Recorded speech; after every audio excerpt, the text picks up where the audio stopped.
Good day to you. Welcome to Examplanet services. My name is Adebola. This is actually a lecture on the reading aspects of the Ielts test.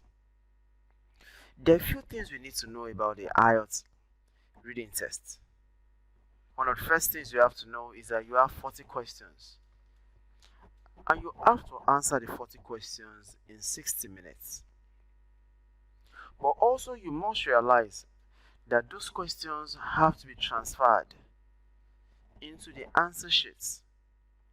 You know, unlike the listening aspect, when you'll be given 10 minutes to transfer your answers, you are expected to write the answers directly while actually doing the reading test, because no time will be given to you.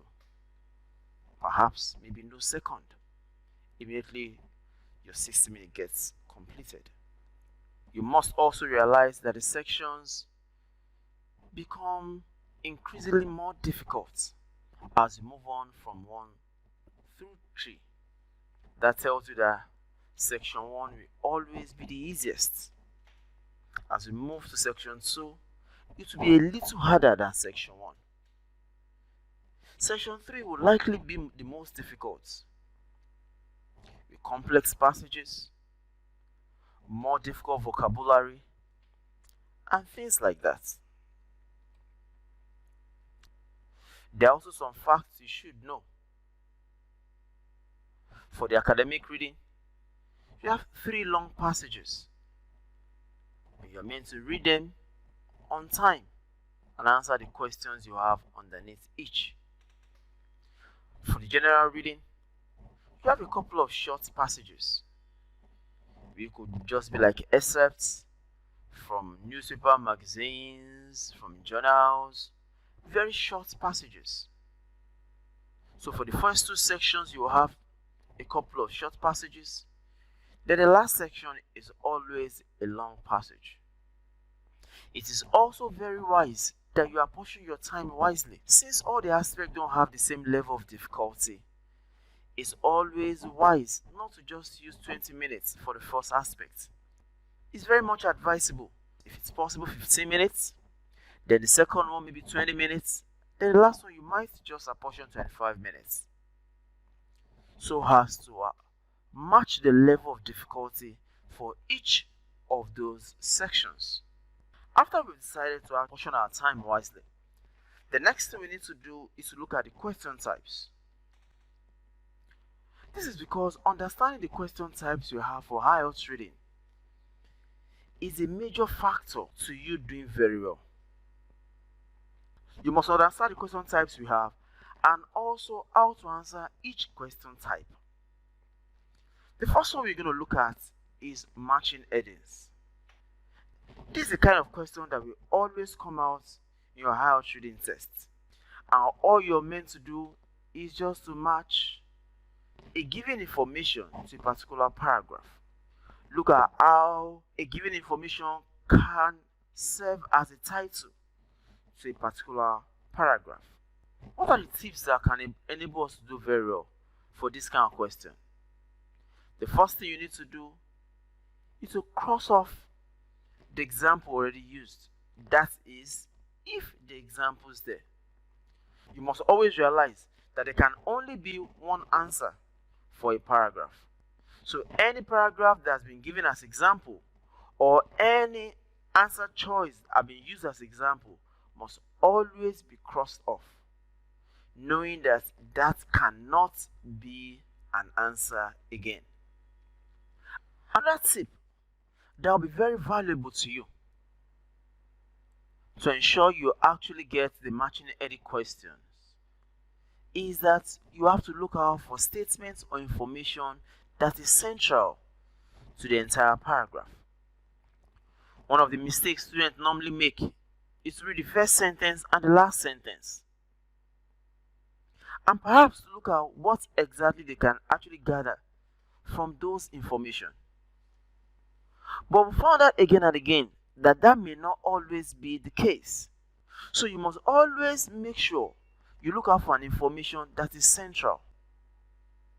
The question is, how do I know an information is central to the paragraph?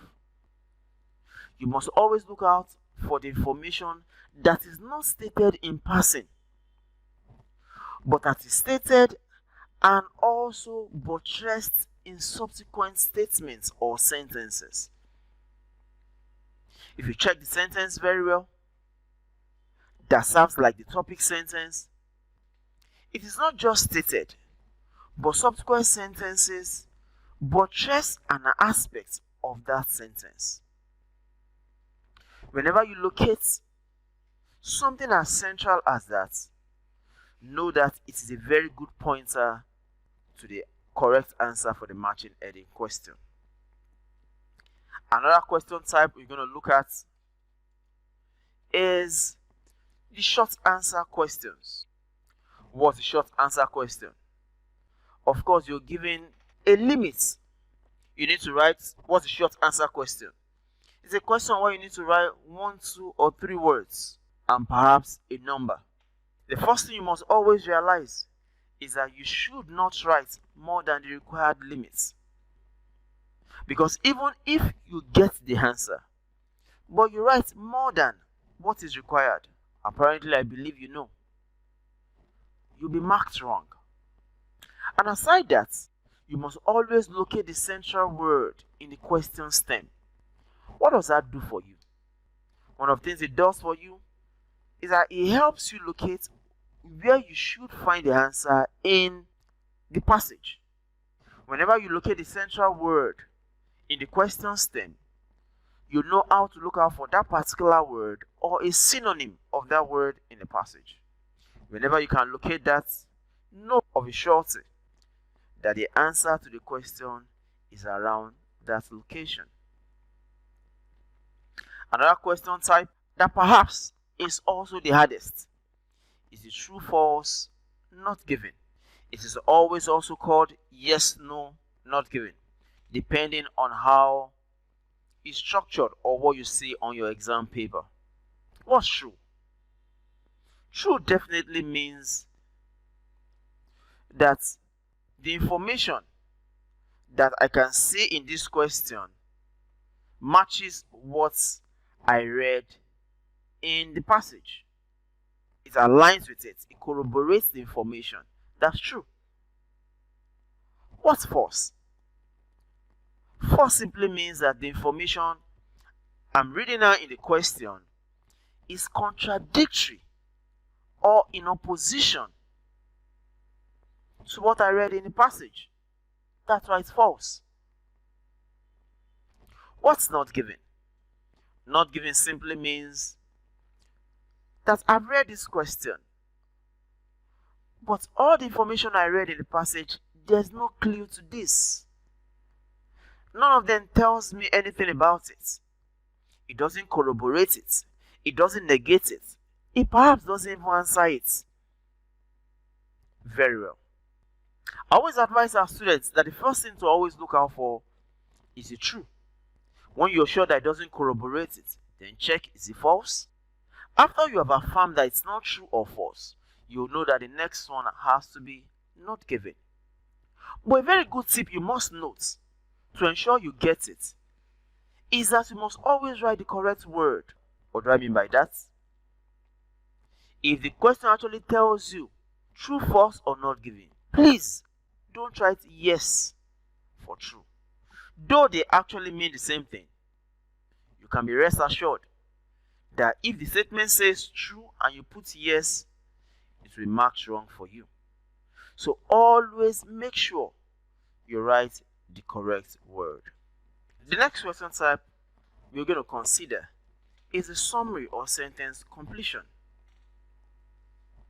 Of course, you're just giving an incomplete sentence and you're meant to use a word, a phrase, or perhaps a short expression to complete it.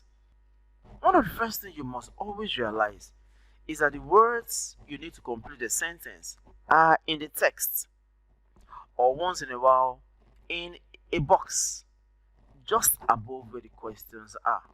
And just like the short answers, Another thing you have to realize is that you must always locate the main word in the question stem. You must look at the exact word.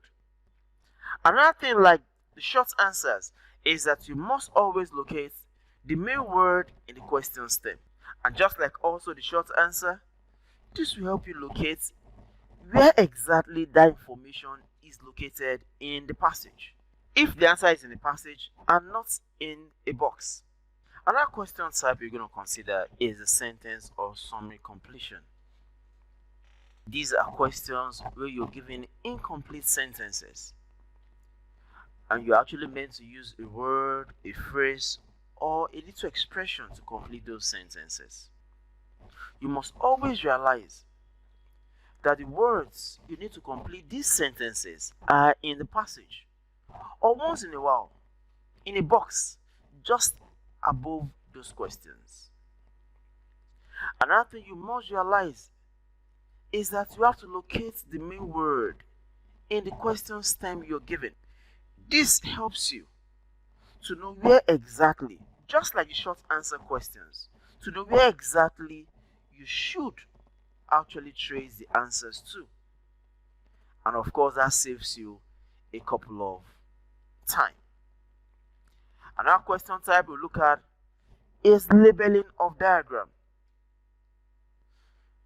So this is not a usual question for the Ielts, but it's a question that you might see once in a while. You're given a diagram, perhaps labeled partially or not even labeled at all, and you are asked to label diagrams. One of the things you must always ensure you do is to check the labels already given, that is, if there's any at all. And I always advise our students, because while reading a diagram, sometimes you're a little confused because you're not too sure, should I begin labeling at the top or at the bottom? I always advise our students, always start your labeling where you feel the most convenient. If you're 100% sure that you see the answers to the bottom label, make sure that that's where you begin from. On the other hand, if you are 100% sure you can locate the top parts, just make sure you begin from where you're actually so sure of. Another thing you should do is you should check the information already given for the flowchart, if it is a flowchart information, because that will help you to know where exactly you are at on a given passage. Whenever you check those information already given, it helps you locate where exactly you should actually look out for to get the other or unlabeled information. Another thing you can actually do is to check the information given already for the flowcharts. This helps you locate where the next information would actually come from.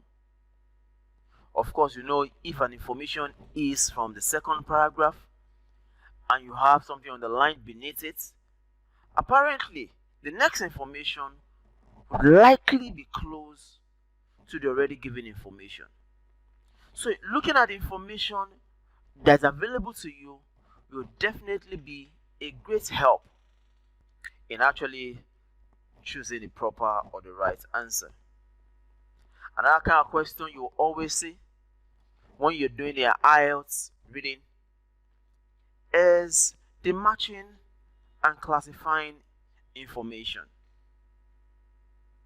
This is one that is often given for Ielts reading, where you are actually meant to match information to questions. The first thing you must realize for most matching and classifying information questions is that the correct choices or the correct answers, as the case may be, are not always in an orderly form. By that, I mean that you could see an answer for the first question in the first paragraph, while you see the second answer in the last paragraph, the third one in the second paragraph, and things like that. It's not always in an orderly form. Unlike the yes/no questions, the information to it will always be at the topmost, and the next one will always be beneath it.